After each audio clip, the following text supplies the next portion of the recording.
শুধুমাত্র kidney transplant করে পৃথিবীতে লক্ষ লক্ষ লক্ষ মানুষ বেঁচে আছে 15 থেকে 20 বছর পর্যন্ত এবং 30 বছর পর্যন্ত বেঁচে থাকে, কিন্তু ডায়ালিসিস রোগী বেঁচে থাকে মাত্র 5 থেকে 6 বছর। সুতরাং international society of nephrology, European dialysis transplantation, American hypertensive league, তারা সবাই চেষ্টা করছে ডায়ালিসিসটা কমিয়ে ফেলতে এবং কিডনি ট্রান্সপ্লান্টটা বাড়িয়ে দিতে। কারণ ডায়ালিসিস তো রোগী যেহেতু ডায়াবেটিস থাকে, যেহেতু উচ্চ রক্তচাপ থাকে, এবং আপনারা জানেন যে ডায়াবেটিস এবং উচ্চ রক্তচাপ থাকলে তার হার্টের রোগ হবে।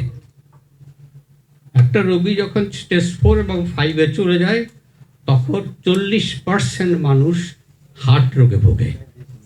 বেশিরভাগ ডায়ালিসিস রোগী মারা যায় হার্ট অ্যাটাকে এবং স্ট্রোকে।